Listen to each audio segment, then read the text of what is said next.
ॐ श्रीगुरुभ्यो नमः। हरिः ॐ। गणानां त्वा गणपतिं हवामहे कविं कवीनामुपमस्रवस्तमम् ज्येष्ठराजं ब्रह्मणां ब्रह्मणस्पत आनशृण्वन्नोतिभिः सीदसादनम्। ॐ अथ पदपाठः। गणानां त्वा गणपतिं हवामहे कविं कवीनाम् उपमस्रवस्तमं ज्येष्ठराजं ब्रह्मणां ब्रह्मणस्पते नः शृण्वन्न ऊतिभिः सीदसादनम्। ॐ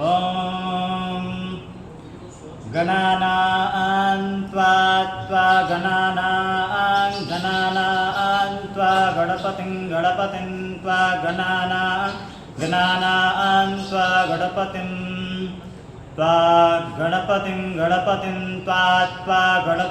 हवामहे गणपतिं त्वा गणपतिं हवामहे गणपतिं हवामहे गणपतिं हवामहे कविं हवामहे गणपतिं हवामहे कविं गणपतिमिति गणपतिं हवामहे कविं हवामहे कविं कवीनां कविं हवामहे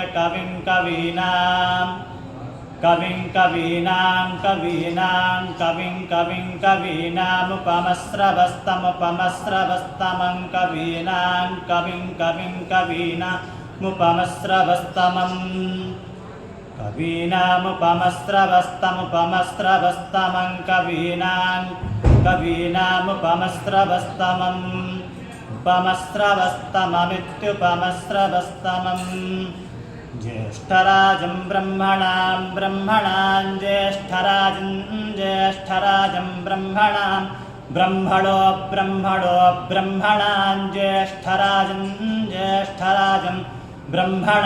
ब्रह्मणः ज्येष्ठराजमिति ज्येष्ठराजं ब्रह्मणां ब्रह्मणो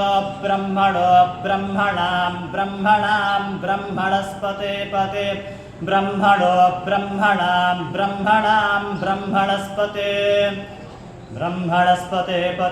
ब्रह्मणो ब्रह्मणस्पत आन आपते ब्रह्मणो ब्रह्मणस्पत आनः पत आन आपते पत आन शृण्वन् छिन्वन्न आपते पत आन शृण्वन्न नः न शृण्वन् छिन्वन्न न शृण्वन्नोतिभिः शृण्वन् छिन्वन्नोति ऊतिभिरित्यूतिभिः सीदसादनं सदनं सीदसादनं सदनमिति सदनम्।